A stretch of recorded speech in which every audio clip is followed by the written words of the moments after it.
I've been coaching some really incredibly smart advice professionals over the last couple of weeks. And what's really interesting is how many of them are actually struggling with confidence. Now, if you met any of these people, you'd be like, oh my goodness, Kim, you've got fairies in your head. They don't lack any kind of confidence. But all of them are trying to grow. They're trying to grow their business. They're trying to grow the impact they're having on people's lives. They're trying to grow their incomes. And in all cases, it's requiring them to do something a little bit different, to step out of their comfort zone. Maybe it's to have a conversation about pricing, which usually is an increase in pricing.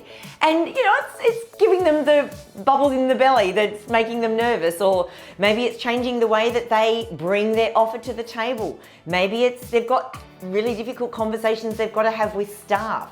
Maybe they've got to actually get up and present in front of a group of people.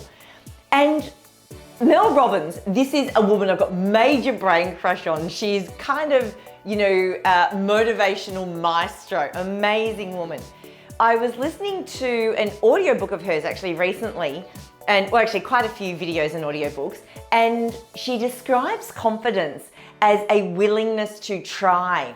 And I thought, that is such a cool definition.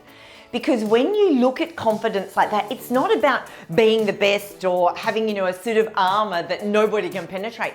It's about giving things a go. It's about saying, hey, yeah, this is scary. Yeah, I might budge or fudge the conversation, but I can do it and I'm willing to give it a go.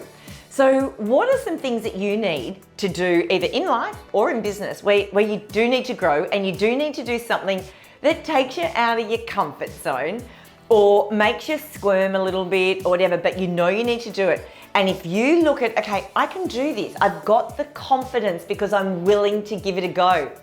And think of it like an experiment. So maybe it's even that you've got to put more stuff out there on your website. Maybe you've got to start doing videos. Maybe you've got to start communicating more directly with your clients and giving them your insights around what's going on and what you think and some opinions. That will be of value to them. And you know what? Just give that a go. Be willing to try. Be willing to put yourself out there.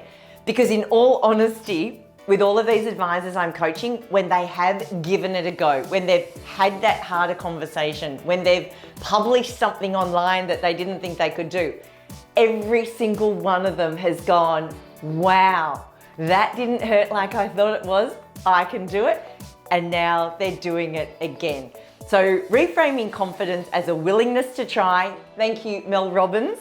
And seeing where you've got to do something different and taking it from that approach, seeing what happens. I'd actually really love to know, because after all, you are valuable.